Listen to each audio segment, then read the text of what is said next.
There is only one good, knowledge, and one evil, ignorance. Socrates.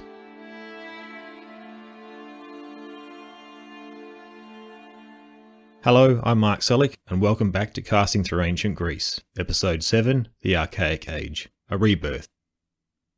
We have now come out of the other end of the Dark Ages and into what is called the Archaic Age, which in our time we take to mean old-fashioned. But the word derives from the Greek word archos, meaning beginning. This will be the beginning where many elements that have made classical Greece so famous will be developed and realised. We will look at the new peculiar political entity the Greeks will set societies upon, the idea of the city-state, independent from other city-states in Greece, but a shared culture. Coming out of the Dark Age and into this new period, colonisation would become widespread, with many of the Greek city-states sending colonists off in search of new land to settle. The Greeks during this period would go on to establish settlements all over the Mediterranean and further afield, at such places as modern-day Istanbul in Turkey, Nice in France, and Taranto in Italy, just to name a few. As we saw in the last episode, as the Dark Ages came to a close, there was a noticeable increase in the international relations during this time, and it would go on to dramatically influence many aspects of the Greek world as it further developed through the centuries. We also now start to get a picture of the lives of the people and the institutions that they were starting to develop throughout the Greek world. We also get hazy accounts of wars taking place that later Greek writers would talk about or allude to, though frustratingly the accounts do not provide enough detail to form a complete reconstruction of them. They are often brought up to explain or justify certain city-states' actions or motivations when dealing with contemporary events or ongoing rivalries. In this episode, I want to talk about these elements in general terms, showing what they are and the driving forces to get an understanding of them. As we move forward from this episode, we're going to start to move away from these generalised topics and we'll be focusing on specific events and people more often. The main reason is up until now the information and evidence hasn't for the most part allowed us to be too specific, but now we are moving into a period where written accounts from ancient sources can allow us to look much closer. Some of what we talk about in the future episodes will tie into the elements we talk about today, such as when we look at the development of two of our biggest or most well-known players in the Greek classical world, Sparta and Athens. We will be devoting a number of episodes looking at the development of both of these city-states, up to the point of the beginning of the classical period. This episode, though, will serve to give us a foundation in these ideas that will make future stories of people and events much clearer. So let's get started on what was taking root in Greek society, now that they had come through the Dark Ages and left behind the kingdoms of Mycenaean Greece. With a new script now circulating throughout Greece and the art of writing taking hold, the Archaic Age would see some of the first fixed points in dating to be recorded. These fixed points would record events directly involving Greece and become very useful to historians. For example, in Athens starting in 683 BC, a practice started occurring which saw the name of the eponymous archon, the highest ranked magistrate, giving his name to the year he was appointed, which would be recorded. Archons could only hold office for 1 year, so this allowed for a chronology to develop as the years passed by. One of the first recorded dates that can be pointed to in Greek history is that of the establishment of the Olympic Games in 776 BC. The date of the first Olympics is also considered by many historians to be a convenient demarcation point, marking the end of the Dark Ages and the beginning of the Archaic Age. It has been seen as an appropriate point making this change, as the Games celebrated the coming together of all Greeks competing in excellence under peaceful conditions, which was in contrast to the general picture of the Dark Ages. Today's Olympics draws on the tradition of the ancient Greek Games, though there were many differences. One of the biggest differences was that in ancient times, when the Games were first established, competitors did not compete on behalf of a nation or a city, but represented themselves. Also, the Games were not just an athletic competition, but poets and oral storytellers also performed to the public. Foremost though, the Olympic festival was a religious one, in honour of Zeus, at the head of the Greek pantheon of gods. Although there were many other festivals celebrated that involved games, the festival at Olympia would become the most prestigious of them all. The site of Olympia on the Peloponnese housed the main sanctuary dedicated to Zeus on the mainland, establishing its strong religious ties to the festival. Also, the Games were celebrated every 4 years on a continual basis for nearly 1,000 years, seeing its legacy become stronger with each passing generation. A reason often seen that explains its success was the fact that Olympia lay in a region of Greece that was politically unimportant, so it was rarely exploited. Although the festival was more than an athletic contest, it's what seems to have drawn the most competitors and spectators. Some of the most popular events during the Olympics were the Stadion, a sprint of just under 200 metres, which was also one of the oldest events and where we get our word stadium from. The pentathlon was an event similar to the modern day concept, where an athlete competed in 5 different events. In ancient times, these events were discus, long jump, javelin, a foot race, and wrestling. Later additions to the games were events that involved horses, such as horseback riding and chariot racing. In these events, though, it wasn't the rider or the driver that would win the race, but the owner of the horse. Contact sports were also popular, such as wrestling and boxing. The crowd favourite was known as the pancration. Think modern day UFC, but no rules. It was common for serious injuries to happen, and not unknown for deaths to have occurred during fights. Women were not entirely precluded from the festival. Married women were not permitted to attend at all, while unmarried women could be spectators. There was a separate festival which took place on another date, devoted to Hera, the wife of Zeus. Not much is known about this festival, but it appears young unmarried women competed in athletic events during the festival. As we can see from the events listed, it seems they all would have developed out of what would have become common actions for a warrior or a soldier to undertake in war, making it likely that many of these events had their origins in exercises in military training for warriors. Though the Olympic festival had at its centre the ideas of unity and peace.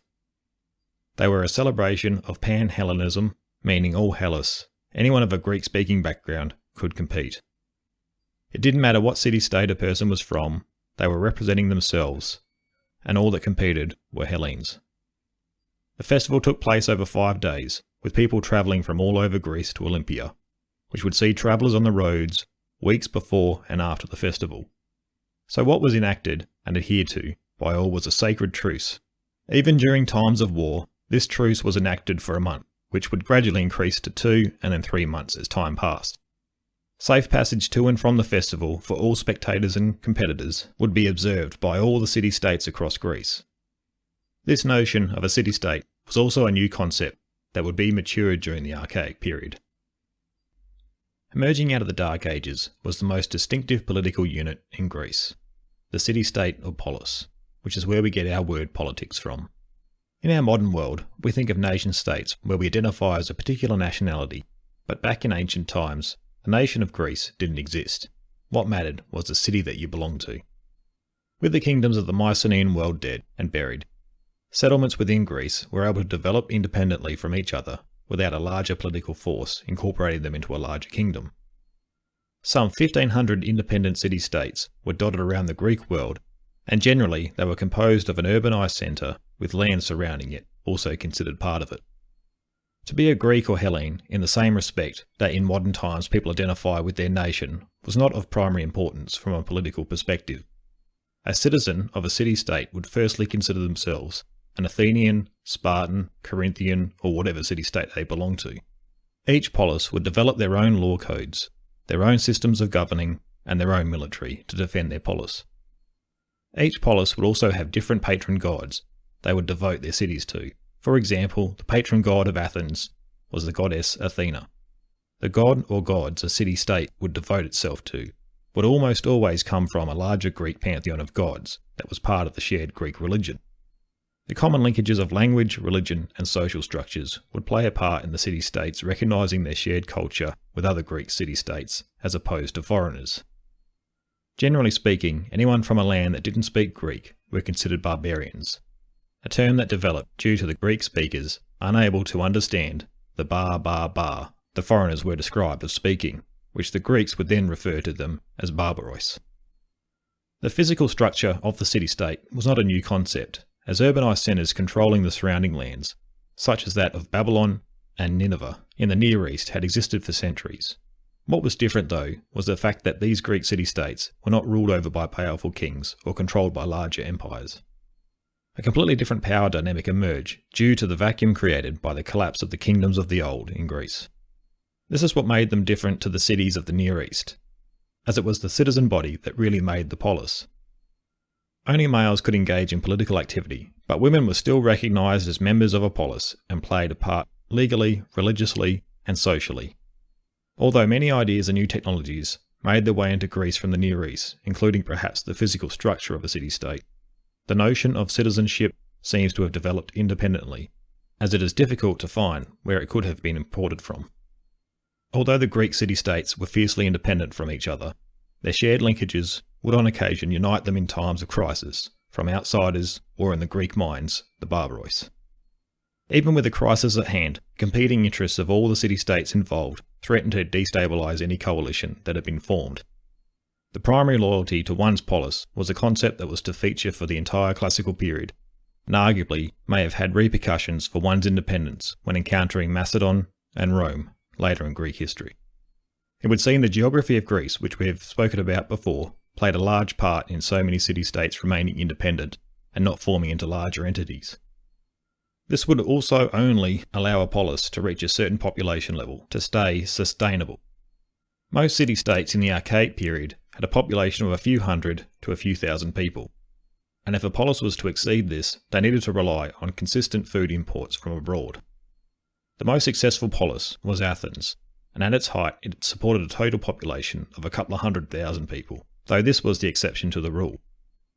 As a city-state's population approached its upper limit, a process of colonisation was encouraged, which also goes a long way to explaining why there were so many cities that had emerged throughout the Greek world and even further afield. Colonisation done by the Greeks in ancient times wasn't the same as colonisation by empires and imperial powers of the 19th century of our own period. There were fundamentally two reasons for a polis to decide to send out citizens to found a new colony: land shortages and population expansion. In most cases, after a consultation with an oracle, an expedition would be sent out with only males to a location decided upon, usually chosen for its economic potential, to initially found the new colony to where followers could make the journey later if the colony was successfully set up. Colonists would have had somewhat of an idea of the land that they were heading off to settle, but still would have been apprehensive of the reception they would have received when arriving at their intended location. Would they have to fight a population in the area to establish their colony? Could they engage in trading partnerships, or would the area be relatively uninhabited? To found a new city, the colonists would take with them the flame from the sacred fire of their mother city, or metropolis, which would become the sacred fire of the newly founded city. Although the colonists had been citizens of their mother city, the newly made city would become independent, but was still expected to side with the metropolis in times of war or risk being cast as disloyal. It is also interesting to note that not all colonies were state-sponsored, and many had been set up through private initiative, which traders and merchants would make a large part of the expedition.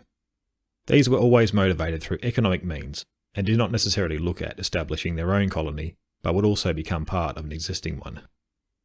The Phoenicians were also active colonists, who established the city of Carthage, which would become the arch-rival of Rome many centuries later. As well as Carthage, they had colonies dotted throughout the western Mediterranean, where many Greeks had also established a new home.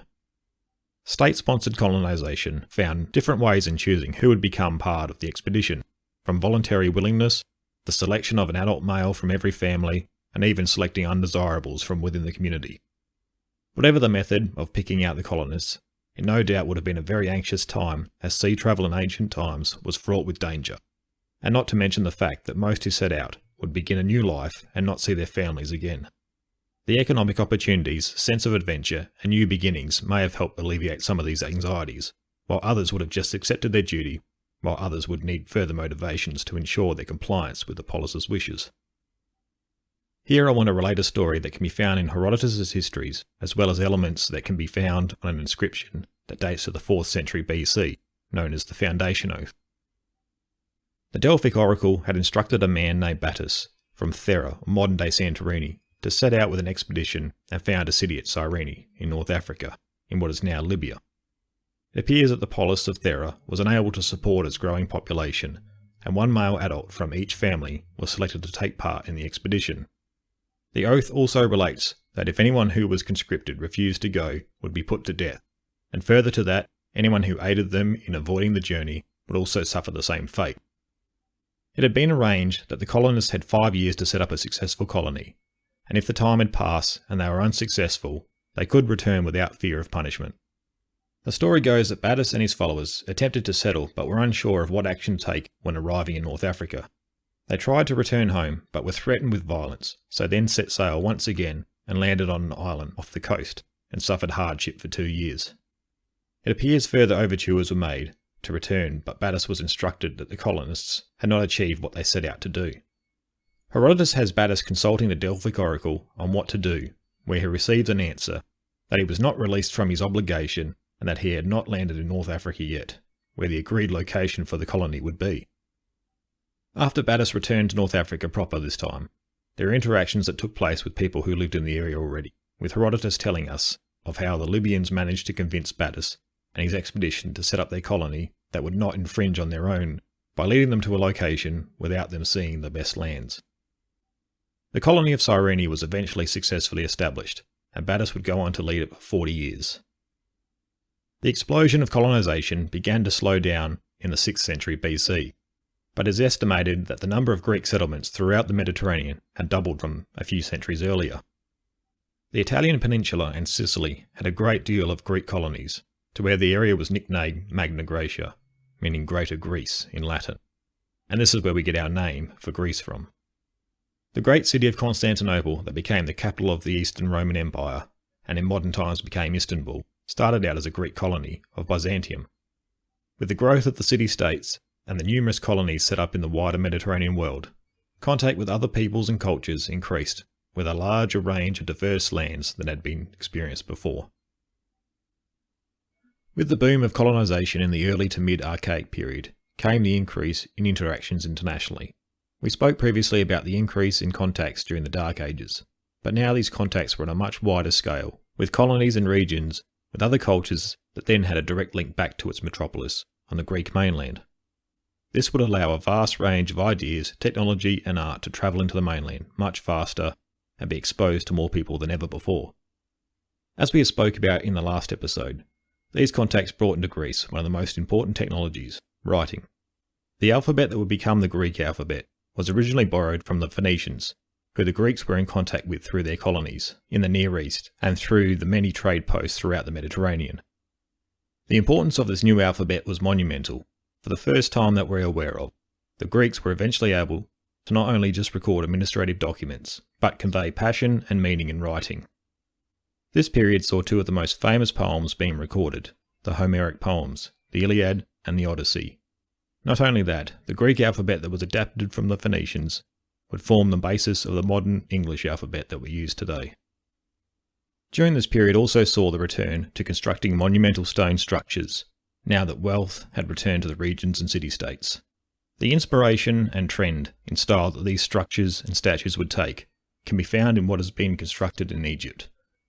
The colony of Naucratis had been established in Egypt and became an interchange of Greek and Egyptian art and culture, while the port of Heraklion on Crete, which was situated midway between the two, and a trading hub, would also play a large part in transferring these ideas back. What also developed from these colonies and interactions with many regions around the Mediterranean was the explosion of trade between Greece and the rest of the world that they were in contact with. This not only helped achieve the goal of being able to support a larger population in some of the city-states back in Greece, but it is what drove so much of the innovation. To close out our discussion on relations with the wider Mediterranean world, I want to quickly talk about money, or more precisely coins and religion. Well, a particular religious shrine. The former would be transferred into Greece through strong international contacts, and the latter was a Greek site with international renown. Zeus, the father of the Greek gods, let two eagles go from the east and west. They then flew until they met, and this would become the navel or centre of the world according to Greek myth. This is where the town of Delphi was located, and the sanctuary where the oracle of Delphi sat. A woman known as the Pythia would enter a trance and priests would interpret her ramblings, which were supposed to be prophecies coming from the god Apollo, who among other things was known as the god of truth and prophecy. People and city-states from all over Greece would make the journey to seek advice from the oracle on all sorts of matters, such as, should I get married? Should I go on a sea voyage? Should we go to war? And should we start a colony there? Not only did people from all over Greece make the journey, but people and rulers from around the Mediterranean world would seek out advice due to the reputation of the oracle. One of Delphi's most famous international visitors was a ruler named Croesus, who we are going to meet in much more detail down the track. He was a ruler of the kingdom of Lydia, which took up a large portion of Anatolia, where a number of Greek colonies had been established. Croesus would utilise the Delphic oracle for advice on issues of the utmost importance, but perhaps focus too much on the oracles themselves, rather than the inscriptions found when entering to receive the prophecy. Know thyself, and nothing in excess. Croesus had developed a reputation for being the richest man alive, and an old saying would develop, as rich as Croesus. He would provide many great gifts to Delphi to honour the god Apollo and seek favourable prophecies. According to Herodotus, Croesus's kingdom of Lydia was the first to mint gold and silver coins, though perhaps a generation or two before Croesus's rule. Due to the many Greek colonies located along the coast of the Lydian kingdom, their interactions within the kingdom, as well as the extensive trade networks to the Greek mainland, it wouldn't be long before the Greeks themselves started developing their own system of coinage. As we can see, just from these few examples, the international trade contacts that had increased in the Archaic period led to great leaps in technology and ideas that would continue to develop further over time, and the Greeks' own legacy would be infused into them as they were shaped into becoming part of the Greek way. One of the most original ideas that grew out of the polis was the notion of citizenship, which seems to be at odds with how people lived in the Mediterranean world in the past.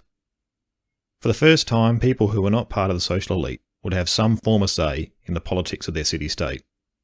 To be a citizen in the Greek world wasn't the same as what it is today. The majority of people living throughout Greece would have not been considered citizens of their city-state. We know that in Athens, to be considered a citizen, firstly, you had to be male and have a father who was also a citizen, though with time these requirements would slightly change. Although women were excluded from the franchise of citizenship, and it would take the poorest classes some time to gain the political voice that they would have in the classical age, it is important to remember this was a huge step forward, as it was unprecedented in the ancient world, and it was the beginnings of our notion of citizenship today. It is unknown where the idea of citizenship sprung from, but a couple of theories have been put forward. The first is based around the need for a city-state to defend itself.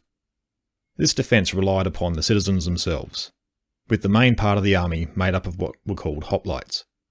A hoplite was a soldier who wore a bronze helmet, breastplate and greaves, and they were armed with a spear and a round shield known as a hoplon, from where they get their name.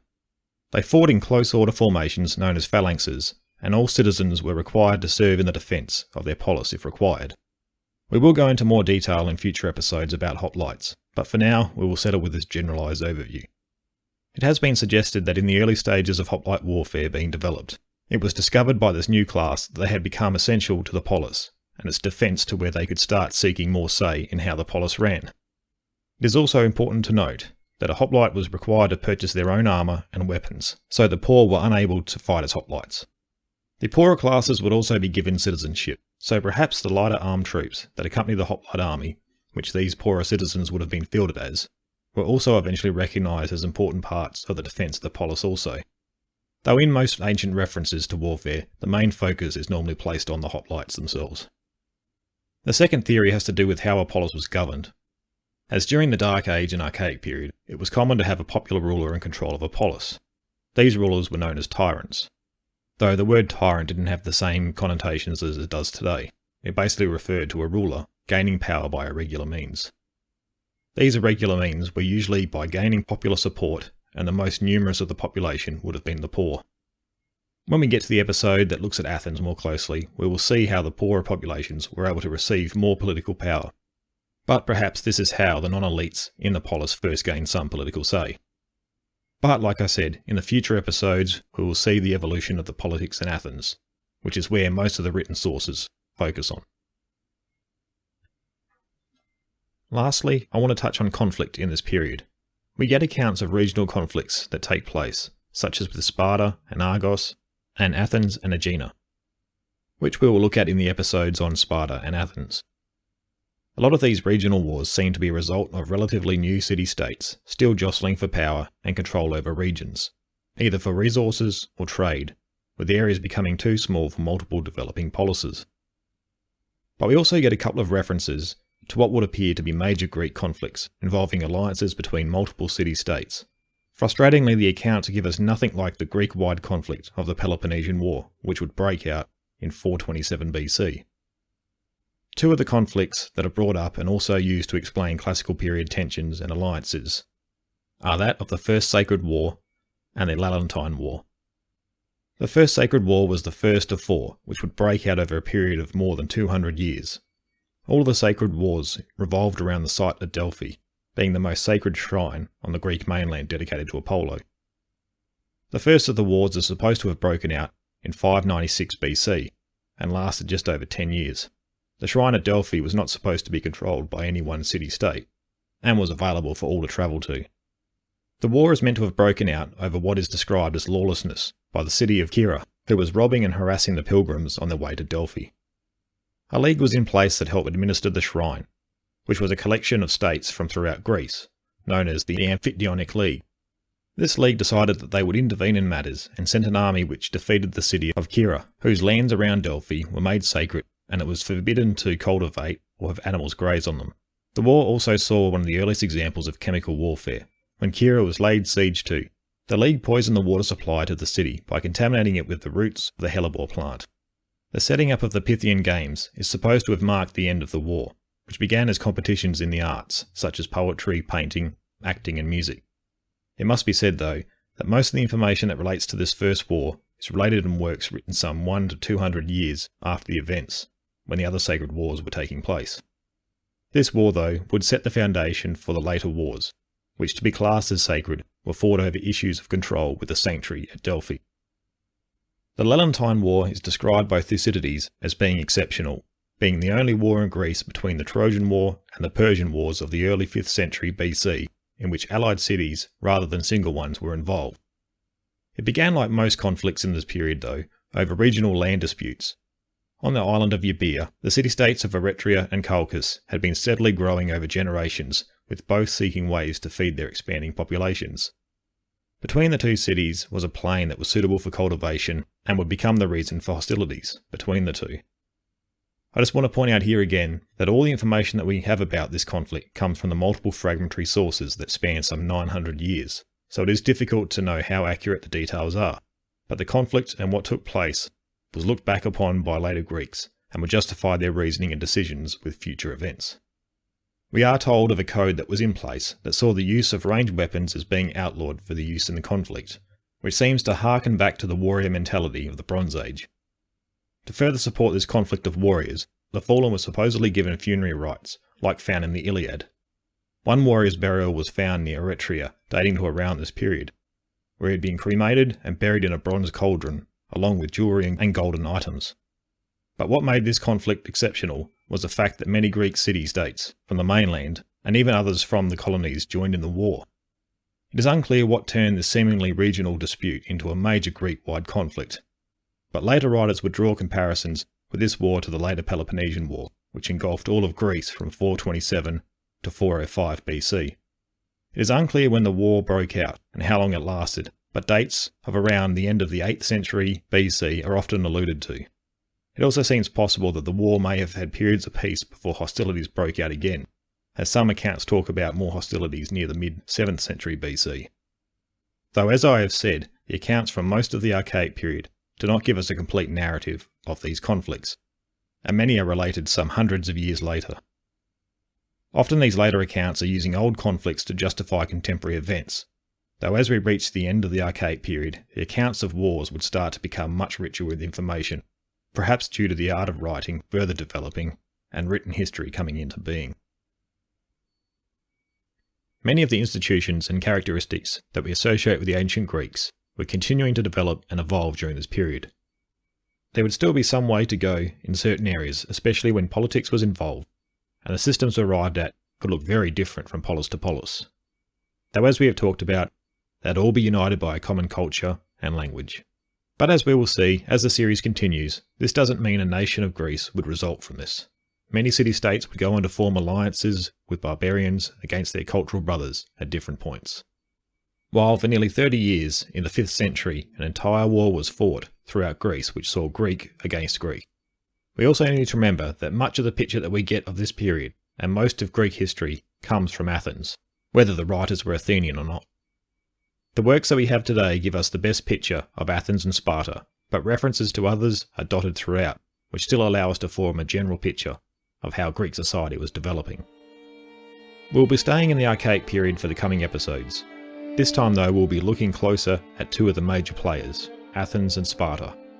Most of what we know about Greek society comes from these two city-states, so we will look more closely into the institutions as they developed in each. Although both were part of the Greek identity, their societies and institutions seem to be light years apart. After we've dealt with Athens and Sparta, we'll be introducing a non-Greek civilization into the mix, the Persian Empire, where we'll look at their rise as they would become very important to the history of Greece. This will then set the stage for us to move into the closing stages of the Archaic period, and what is known as the Greek and Persian Wars. Thank you for your continued support. To receive updates and to be notified of new episodes, you can subscribe at castingthroughancientgreece.com. Also, you can follow the series on Facebook at Casting Through Ancient Greece, or on Twitter at Casting Greece. I hope you can join me next time for episode 8, The Sons of Heracles.